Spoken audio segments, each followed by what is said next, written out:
I don't think any of you have adolescents, but you might know some adolescents. You may know parents who have adolescents.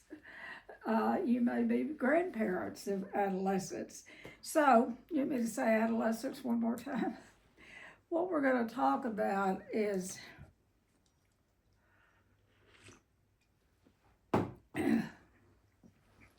adolescent substance use disorder and understanding the pain behind the behavior. There's not any addict anywhere that I have ever known. They may start, drinking their drug, alcohol, or using, or smoking pot, or using some form of drug for recreation. That if they have that body chemistry of an addict, it will not stay for recreation. It will, excuse me, I'm coughing.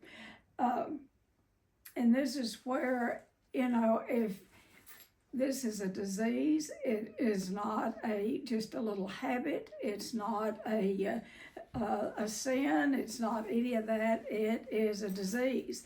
Now, those that are going to have the disease are those that come from a line of addicts and alcoholics. It's about brain chemistry, and it's hereditary, and it's passed down. Sometimes it'll skip a generation. In that, like in my own case, my mother was a bad old prescription drug addict and alcoholic. And I made a decision. That I was not going to be an addict. Well, I chose other things, but the severe drug addiction and alcoholism skipped my generation, and it went down into my children and some of my children, and well, I guess all of my children, and my sister's children. So it can skip a generation. If you're raised in the disease of addiction, you can make a decision. I'm not going to be like that. And how you are not going to be like that, you do not use drugs or alcohol. I mean, it sounds simple, but that's, you don't use, because if you have the brain chemistry that's been passed down from generation to generation, you've got it. You've got it, whether you like it or not. It's like diabetes. It's like diabetes runs in some families. Cancer runs in some families. So one of the things that, that I would like to talk about with adolescents is educate them. Educate them about your family system. Educate them, as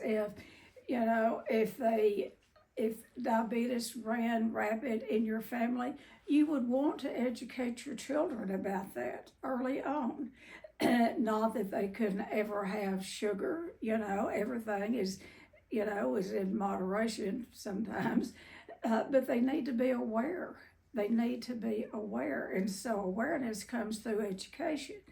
And that's one of the things that is so important with parents, is to stay abreast of what addictions are and how to address them, how to know when your child is, using something. So alcohol really is the number one. It's still the number one offender. That's what they go to because it's more accessible, and most kids find alcohol either in their parents' cabinets, maybe they have an alcohol bar set up. No judgment here. I mean, some people can drink, and some get too much and make a decision they can't drink anymore. So alcohol is more readily available. They either get it from their own families or their friends' families, or they'll just pick and choose and go around the neighborhood and get this and that. Summertime is really when I think is the very worst for adolescent use and abuse of drugs and alcohol. They have too much time on their hands, for one thing. And so what we're talking about is the substance use disorder. It is a disorder, and it's not the main thing. If you can catch the use before it turns into a full-blown addiction, hats off to you. Hats off to you. But you've got to be aware of it, and you've got to educate. Now I'm affiliated. I go, one of the things that I wanted to do in this second life of mine is to educate churches and ministers about alcoholism. And, a lot of them think that there's not any in their churches. Well, guess what? Not only are they in the church, some of them are in their own families, It's no, it's alcoholism, drug addiction shows up everywhere. It does not matter. So today what we're going to talk about is something that is really affecting families everywhere, regardless of income, regardless of education or background. What we're talking about is, like I keep saying, is substance use disorder. We're not talking about bad kids. We're not talking about troubled teenagers. We didn't say kids who don't care. It's not that, what we're seeing is adolescents are struggling with substance use disorder, which that equals alcoholism and drug addiction. So, because we understand that addiction as a disorder, that puts it more, they've changed the terminology from when I first started in the field. They changed the terminology to call it a disorder, where people would more readily, hopefully, see it as a disease and not a moral issue or a character flaw. And so when parents can see, and particularly if they have been a little close-minded about drugs and alcohol, and then up pops a kid of theirs that's using, and if a parent could get education of, get education for yourself, and then educate your children, because what this is, it is a disorder. It is a disease. It is not a moral issue. It is not a sin. Now, I will tell you, Misty and I went up to Oklahoma last week to 2 different women's prisons and worked 2 days in one and 2 days in the other. And those women were so receptive, and so I asked them, how many of you are here because what your problem was started with drugs and alcohol? I don't think that there was not one hand that wasn't raised. Everyone raised their hand. That, it started with drugs and alcohol, and it usually starts in adolescence. And it can start in whether you come from a very highly religious home. It doesn't matter. It does not matter. Or if you come from a broken home, or if your kids come from, unstable parents or whatever, it doesn't matter. It starts in the home, and that's where we have got to do the education. So, like I said, we're not talking about bad kids. We're talking about adolescents who are struggling with substance use disorder. And the words matter. They really matter. I'm old school, and I've had a little problem, going from saying alcoholism, drug addiction, to substance abuse disorder. But I can understand the terminology, and it does put it more in a category of a disorder, a disease, rather than a moral failure. So, one of the most common questions parents ask is, what happened to my child? What happened to my child? Parents often will describe a dramatic change in their kid. And, they'll start seeing a change and, and how some of those changes, and what the parents will say, well, my son used to be happy. My daughter used to talk to me.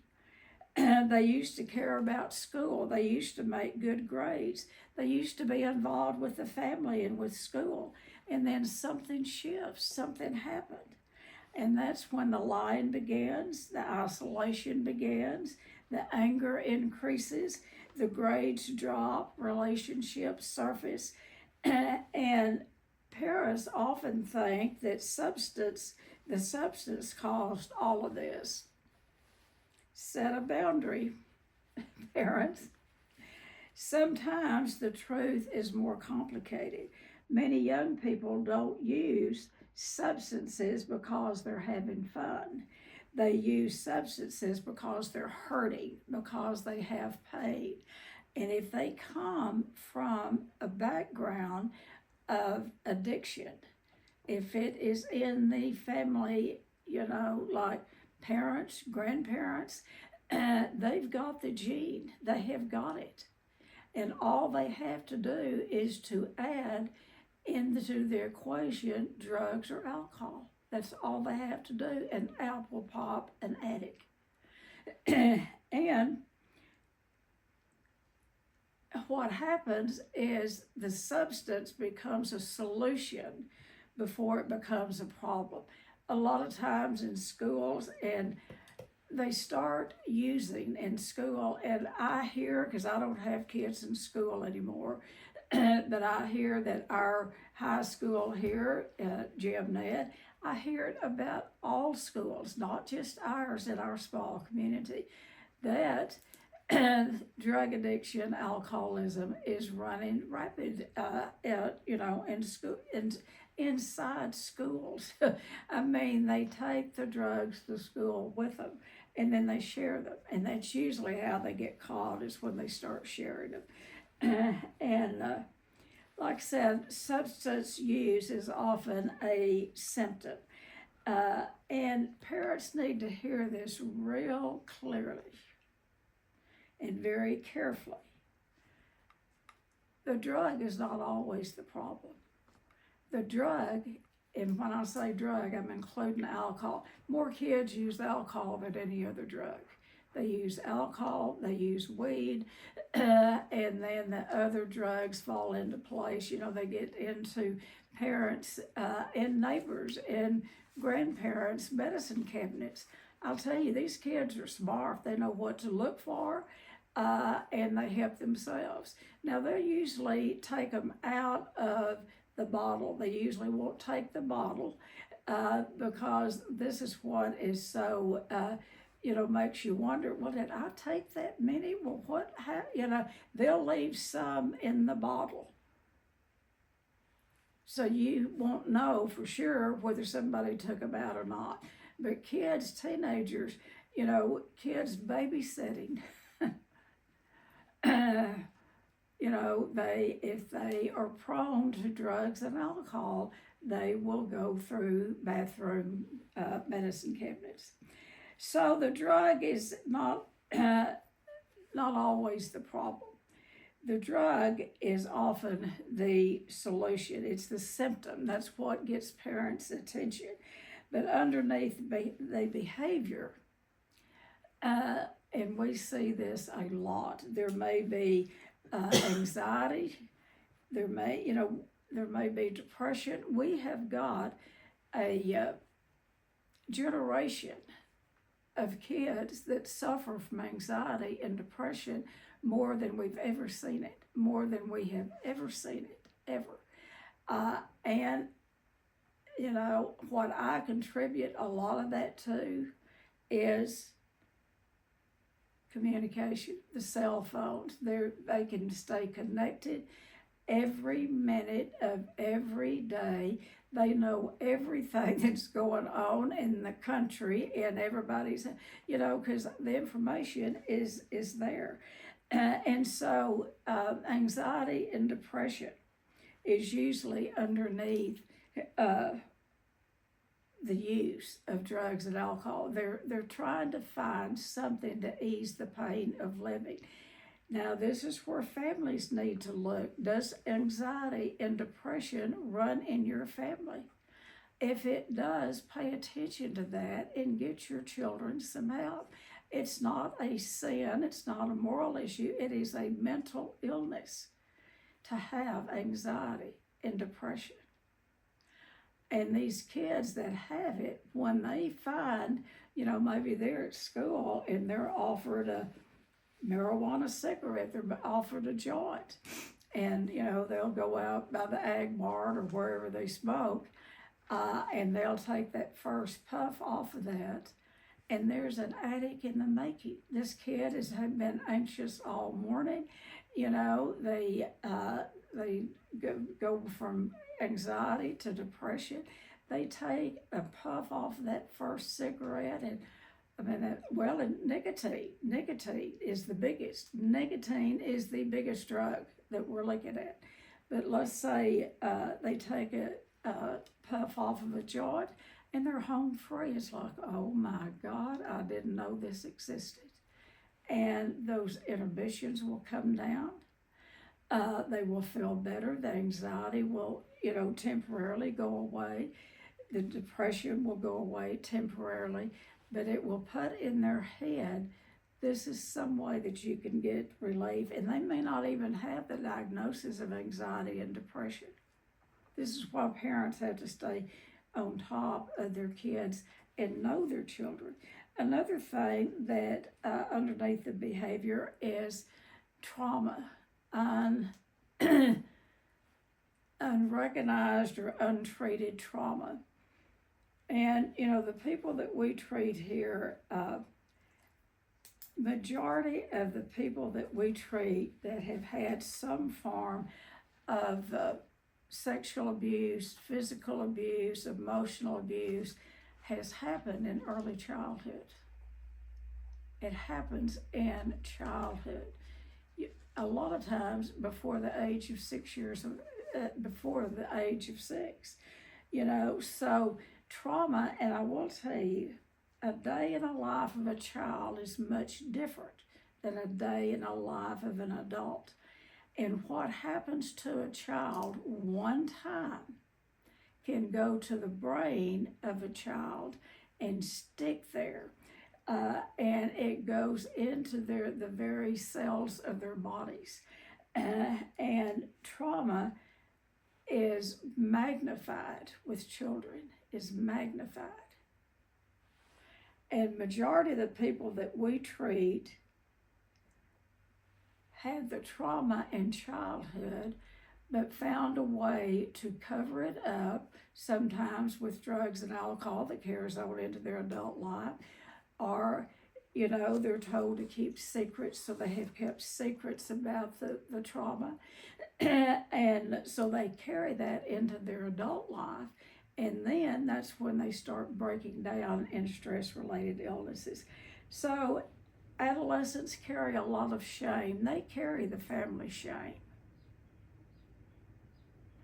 If the family has something that they have not addressed, and who doesn't? What family doesn't? What family doesn't? And, this is not about making parents bad, awful, and wrong. It's just being, truthful. But kids will carry the shame. They pick it up. For instance, if maybe the father is a drinker, maybe he's a closet drinker, maybe he's,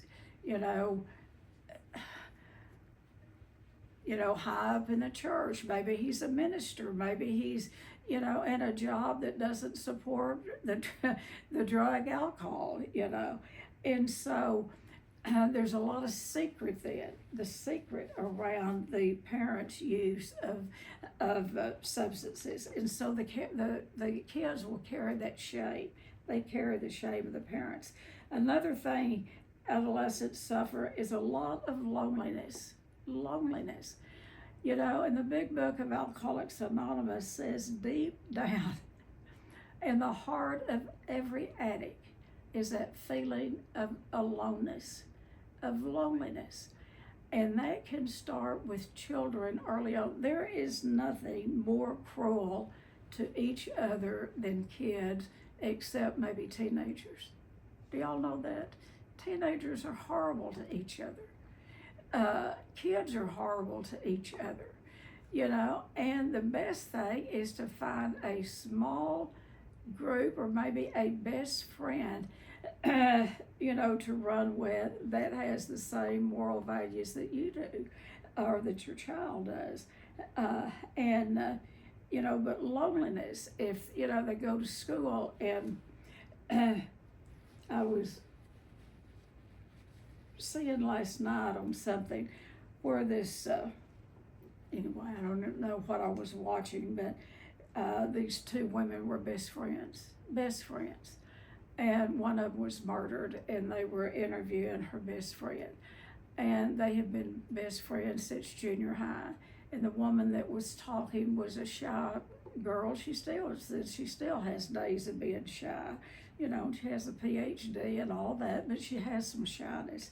And she started to a middle school, and during the year, you know, they moved. She went into this new school, sat at a table by herself at lunch, and this girl was sitting with a whole bunch of girls at another table, and that girl came over and sat with her, and they became dear friends and still are. You know, the other one was murdered, but she still, you know, counts her as her best friend. And so kids don't have to have a lot of friends. Adults don't have to have a lot of friends. You know, Robert Kennedy said when we die, if we have 2 to 5 people who know everything about us and love us anyway, we die a rich person. We don't have to have a whole massive amount of friends. Just a few really close friends who know everything about us and love us anyway. That's what's missing with a lot of kids. Also, bullying. You know, bullying is a big thing in school today. Kids are bullied. Then if they're offered, you know, one of those funny cigarettes, they take it because they want to be part of the crowd. And then family dysfunction. Family dysfunction plays a big role in adolescents' use of drugs and alcohol. And then identity struggles. Around age 12 to 14, it seems like everything happens between 12 and 14. But this is where sometimes they start questioning their sexuality. You know, they start thinking that, you know, maybe that they're, you know, gay, and that's the worst thing in the world for a kid to admit, particularly at that age. So they usually don't. But that can start, those identity struggles can start very early. And then those feelings of not being good enough. That's a big thing with adolescents, not being good enough. And so this substance becomes a way to escape emotional pain. You know, kids and adults, you know, don't just use a substance for the heck of it. If they are prone to be an addict, if they have that body chemistry, once they take a drag off of one of those funny cigarettes or a drink of alcohol or one of those pills that's handed to them out of some parent's medicine cabinet, if they have that brain chemistry, I'll tell you, it's going to ease the pain. And what they want is more of it. They want more of it. And for a moment, what it does, it numbs the fear. You know, teenagers we've worked with some of the most popular teenagers. You'd think they would have it made. You know, cheerleaders, president of their class, this and that. And they still suffer from the same insecurities. And so, you know, what any kind of substance will do, it numbs the fear. It numbs the fear, and it quietens the anxiety that we talked about. And for a moment, it helps them to belong. They are a part of. It helps them to belong. And unfortunately, that moment comes with a price. It comes with the price. And then what happens is that they can be labeled in school as one of those bad kids and blah, blah, blah, you know. And then the good kids, whoever the good kids are, will start staying away from it. And they'll go into a group of like kind. They will get in a group of like kind. In my own personal, in raising teenagers, you know, we raised 7 altogether. You know, my husband had 3. We had 4 little ones, and those teenagers lived with us off and on a lot. But July 4th was the worst time of the year. I wanted to lock those teenagers up until, you know, July 4th passed, you know, because every July 4th, you could mark it down. We were going to have some kind of crisis. And it usually was, you know, that they would, you know, all get out, and you know, we would be with them. We would be out there with them watching fireworks or being on big picnics or being down at the lake or doing this or doing that, you know. And they would slip off and get with people. And, you know, I'm not blaming anyone else, but, you know, they would somehow manage to find something to drink, smoke, sniff, snort, you know, anything to change the way they were feeling. And so the 4th always brings up, you know, and my bonus son, Charlie, and I are really, really good friends, and I'm going to text him later, what are you getting into this 4th of July? Because I could mark it down. We were going to have a runaway. We were going to have something happen with Charlie every 4th of July. Okay, remember the adolescent brain is not a miniature adult brain. It's not. Adolescents' brains are still developing. They don't fully develop till they're 25 years old. And so the decision-making center of the brain is not fully mature. You know, they're not mature enough to make the decision whether to use or not use, regardless of what, you know, whether it's cigarettes, e-cigarettes, drugs, alcohol. They do not have the decision-making capacity. It hasn't fully formed, and, you know, they're not fully mature enough to make that decision.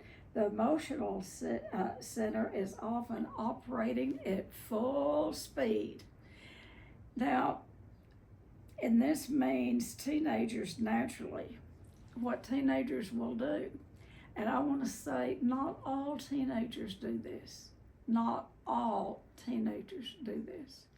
We raised 7 altogether, and not all of them had that. So what teenagers naturally, what they'll do is they take more risk.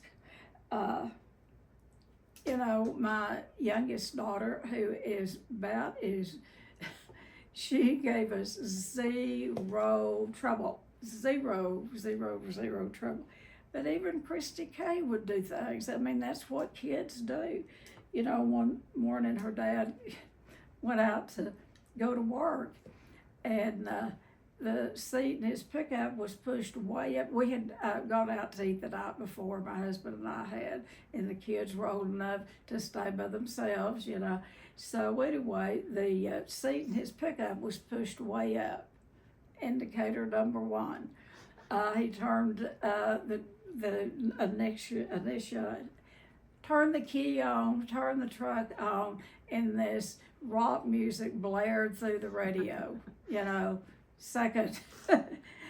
Anyway, you know, you would have thought it was our Miss Kim or one of the other kids, but it was Christy Kay, our baby. She decided to go down to McDonald's and she drove her dad's pickup. He'd left the keys in it. He'd never, and so because their brain is not fully formed, they take more risk. That was a big risk for Christy because she was not a risk taker. That was big for her. I was really kind of proud of her, but anyway.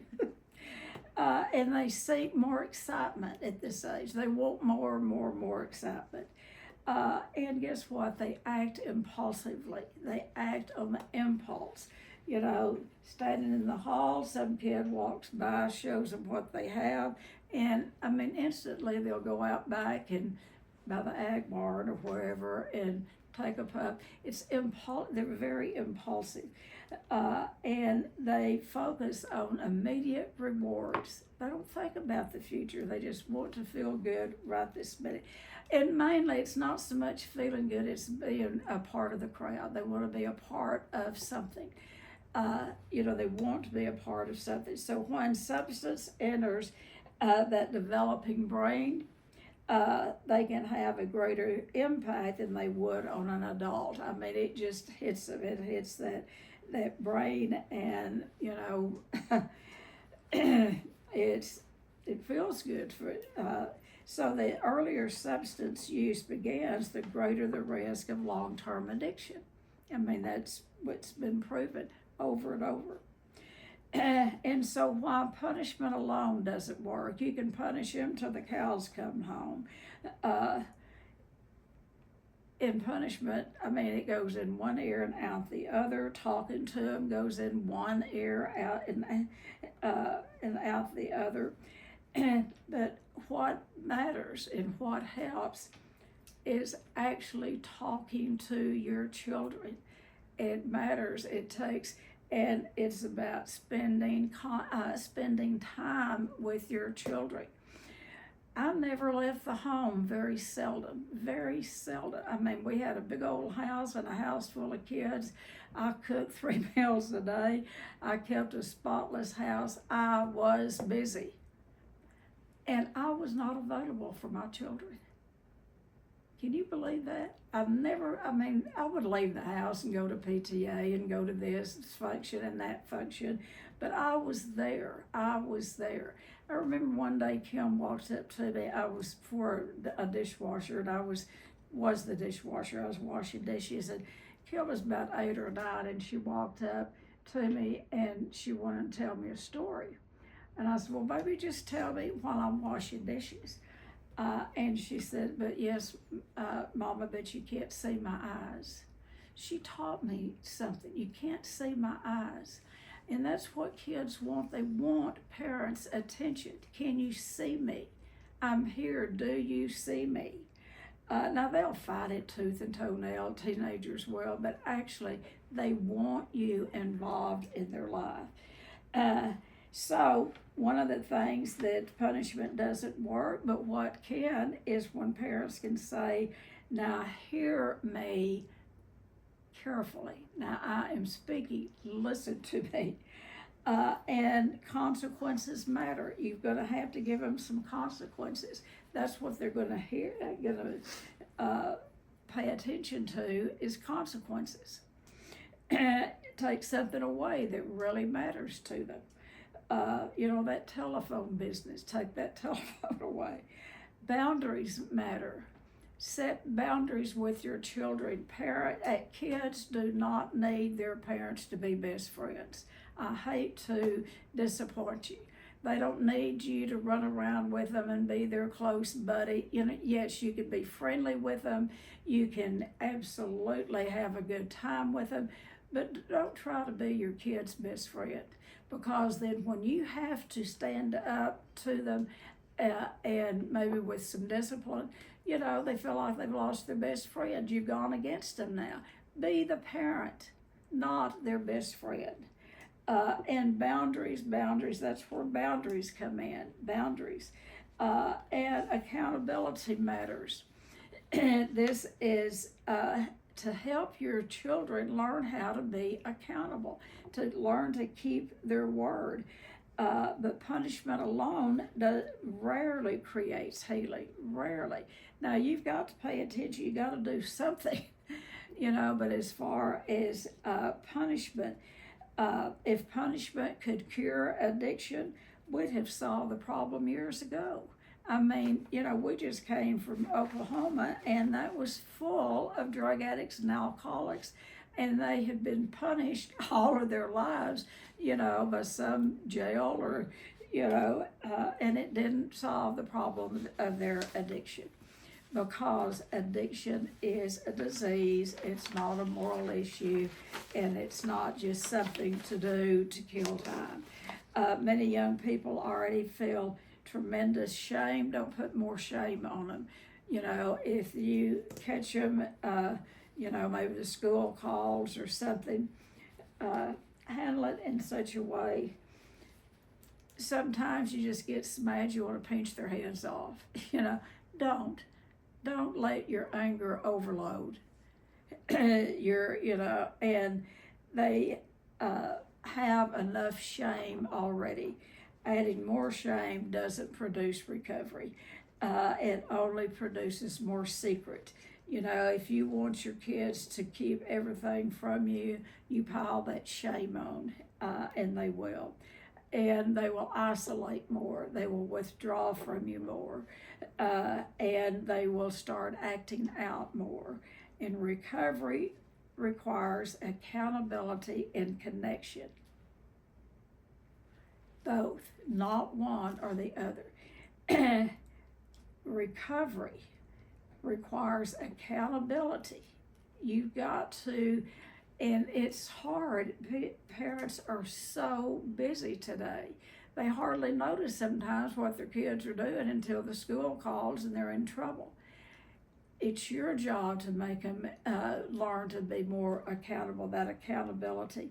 And it's your job to do the correction. It's not the schools. If you do it early on, they won't wind up in, hopefully, like those women in Oklahoma. Okay, so they need both accountability and connection. And who they need to be connected to is parents. They need to be connected to the parents. Now, one of the things, what can parents do? Is stay connected. Do not, your child might push you away. Don't let them. Just keep hanging in there with them. Do not stop loving them. Do not stop loving on them. Show them affection.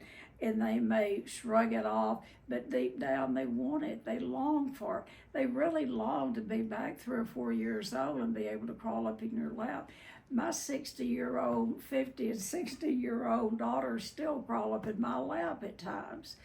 Allow them to come to you and love on them. They need the love. Now, that doesn't mean that you're going to excuse everything they do. No, it doesn't. But just because they have used a substance doesn't mean you're going to stop loving them. And do not stop showing up. Show up for your kids. You might have to put your social calendar on the side. I'll tell you when kids need parents the most. You want me to tell you? Is in adolescence. They need parents as much in adolescence as they did in that newborn up to the first 2 or 3 years. They need parents then, and those other formative years, they're just kind of learning to be in the world. But then they hit puberty, they hit teenage years. They need parents. They need guidance, and they will fight it tooth and toenail. A lot of times. But don't stop showing up for them. And another thing, don't stop praying. Pray for your kids. Pray with your kids. And if you're not used to that, get used to it. If you don't have a belief in God, I would search that out.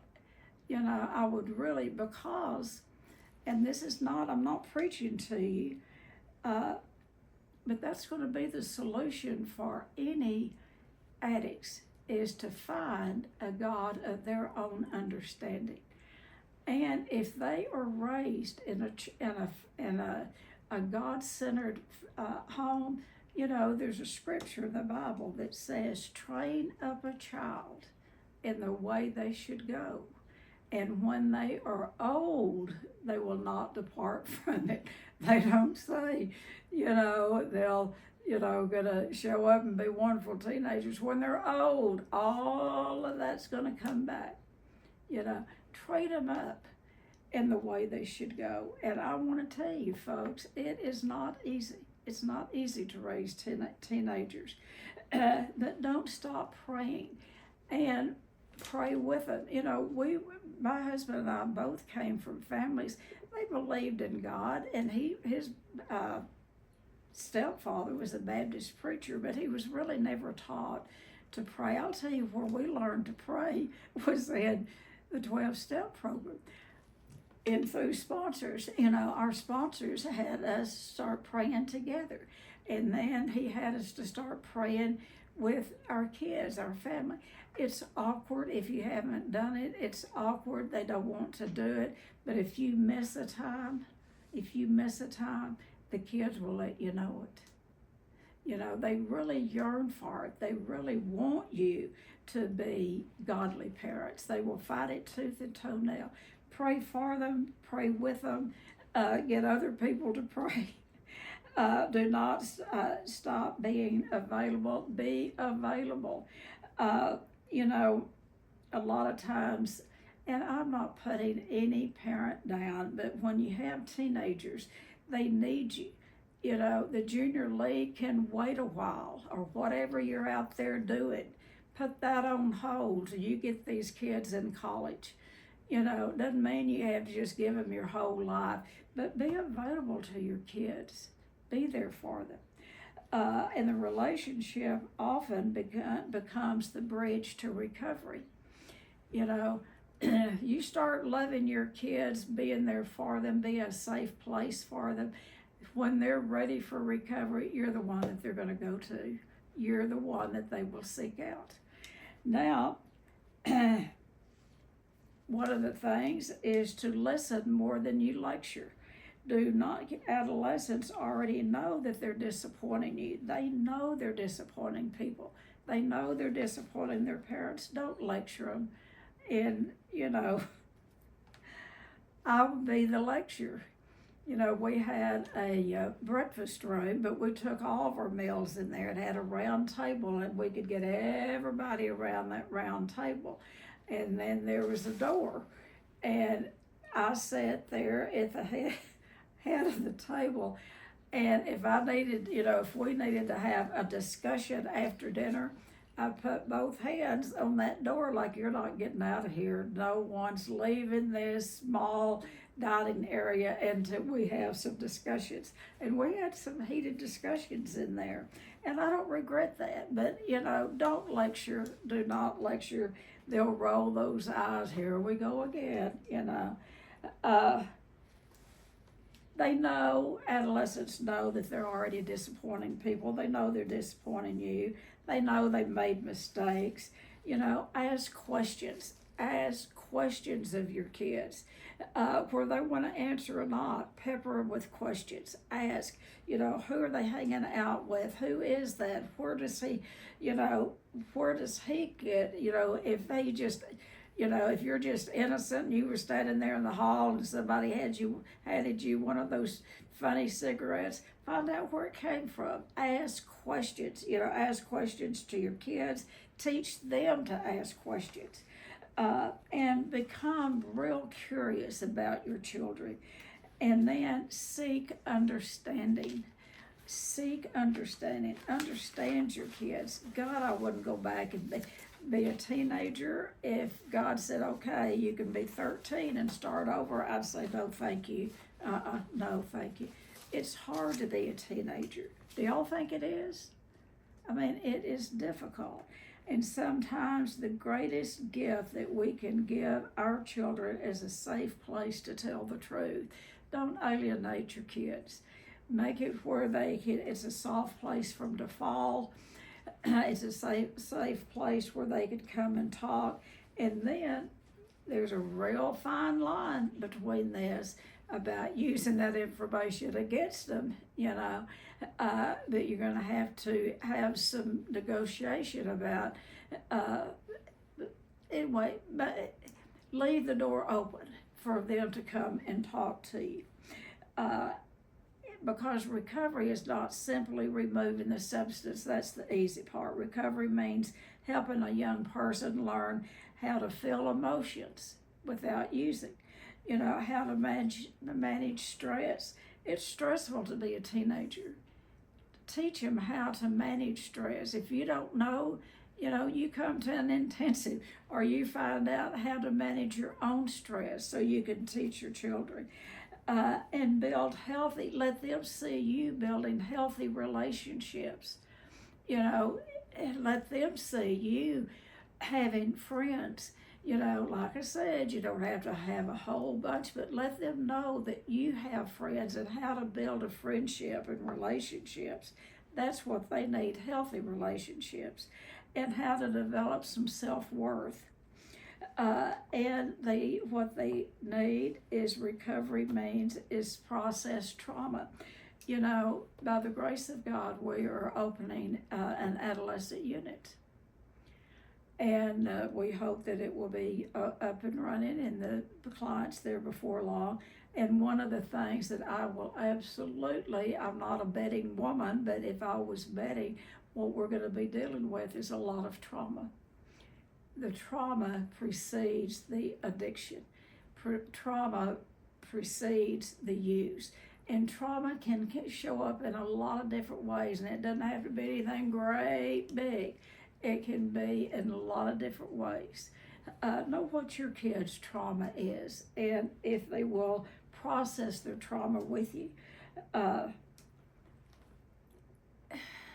I'm not picking on churches, I'm not.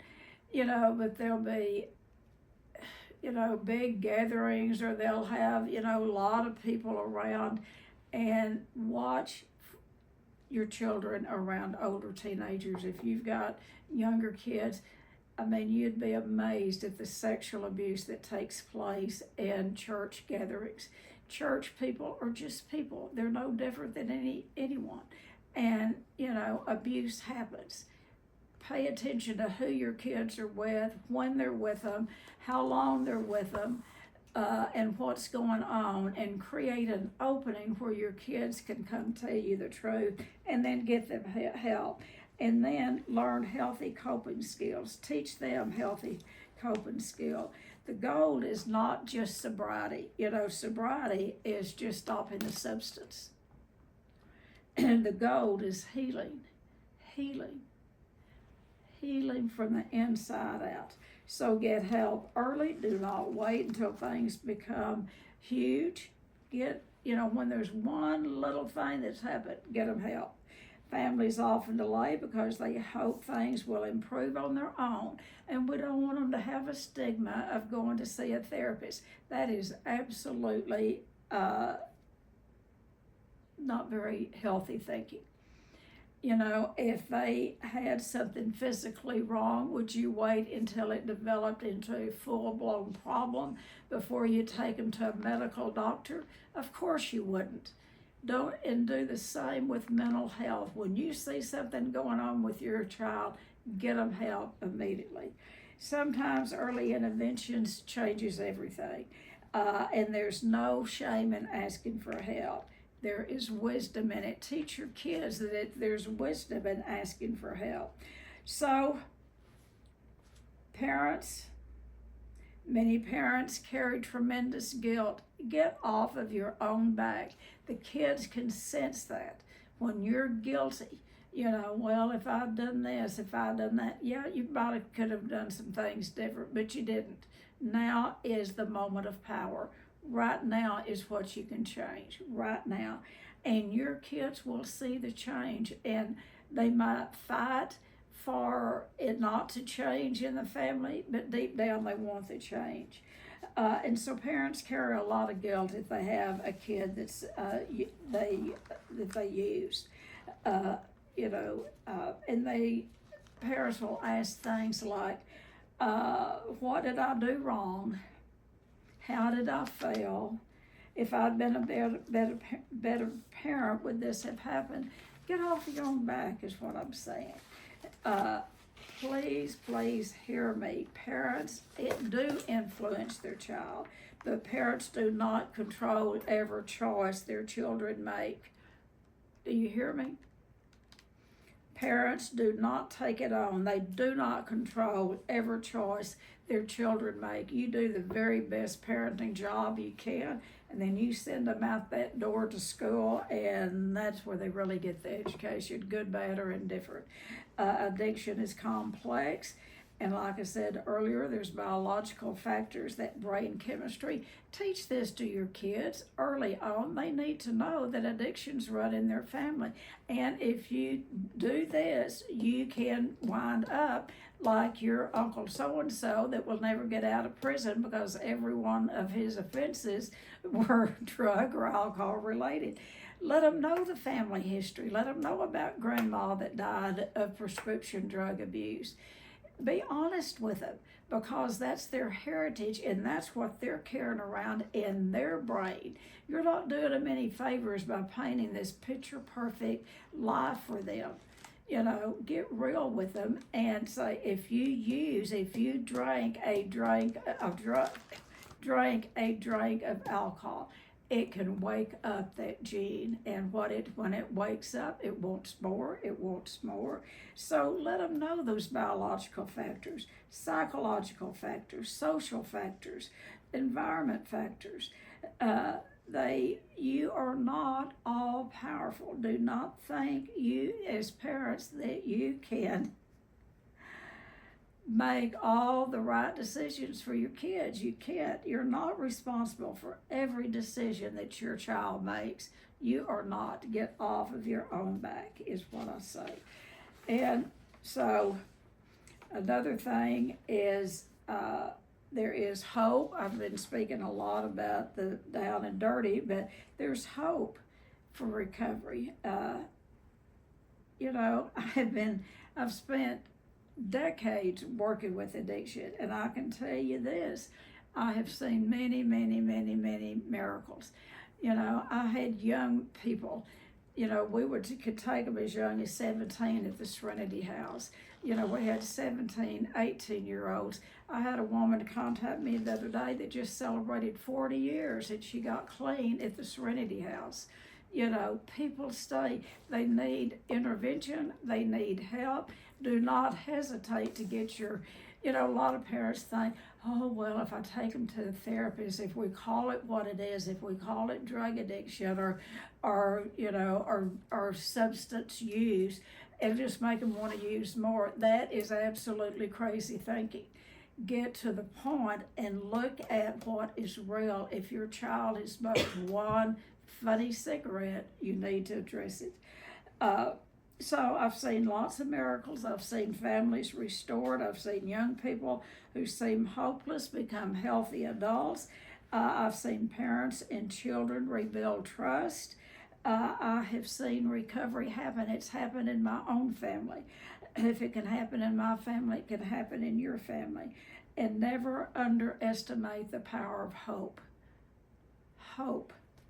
Never underestimate the power of healing. There is hope and there is healing, and never underestimate what God can do with a willing heart. Now, we've got to be willing. So what I'm going to talk to parents about is right now, for yourself, if there has been one indicator that your child might be using any kind of drug, and alcohol is a drug is a drug, get yourself some help. Get to Al-Anon family groups. They have now Al-Anon. Al-Anon is for families and friends of alcoholics. And if your child does a mixture, you qualify for Al-Anon. Go to Al-Anon. They also have Al-Anon meetings just for parents of teenagers. Get yourself some help. Get in a group, because you need to know that you're not alone. You're not in this by yourself, and you need help along the way. And so remember that recovery is not about creating perfect children. If you think you're going to have perfect children, well, you've got you a hard road to hoe. Recovery is about helping wounded people heal. When we stop asking, what's wrong with this child? What's wrong with this kid? And begin asking, what happened to this child? What happened? Everything changes the picture. Compassion increases, understanding increases, connection. Connect with your child. Something happened in that child's life. Now, they may fool you, they may act like that they're just happy, joyous, and free, but I will promise you, something happened. Maybe they didn't make the team, maybe they weren't selected for this play, maybe they were rejected by a certain group that they want to be. You know, kids are sensitive, they have sensitive little hearts, particularly if they're getting ready to grow up and be addicts. They have extra sensitive hearts. Know and connect, stay connected with your kids, and know where their hurt is coming from, and know that healing becomes possible. And remember, behind every behavior is a story. Behind every behavior is a story. Take time to listen to your kids' stories. They are eager to tell you. They will act like they're not. They will act like, I do not want to talk to you. You don't listen. And you use what I say against you, and don't do that. If they tell you something in confidence, don't come back later and use it against them, because, that trust level is going to go way, way down. You might tell them in the beginning, now, if you tell me something that is unlawful, or, you might set a perimeter. There's some things that maybe I do need to take some action, but be open to listening to your kids, and listen to their story, listen to the sadness about going to school and not being a part of. And remember, behind every addiction is pain, pain, pain. And behind every struggle, there is a person worthy of love, dignity, respect, and hope. Remember that. Behind every struggle is a person worthy of love, dignity, hope, and love. Love your kids. One of the things I will tell you, we were not perfect parents by no means. And there'd be times, the oil business would be bad. We wouldn't have a lot of money and all this. We couldn't take them on these lavish vacations that maybe their friends were going on. But I'll tell you what you can do that doesn't cost much of anything. We would go and set up a campsite out at the state park. And there was a swimming pool out there and places to run. We'd take their bikes out there. And I'd stay 2 or 3 weeks out there, and my husband would come out. I'd cook dinner out there. He'd come out. Sometimes he'd spend the night, but he'd be working in town, and our kids would think we were on vacation where we were. Do things, find things that's cost effective. Do things with your kids, because if you don't, they're going to find someone else for their entertainment. So that's what I have. I know I've taken up a lot of time, but I just thought it was important to talk about this.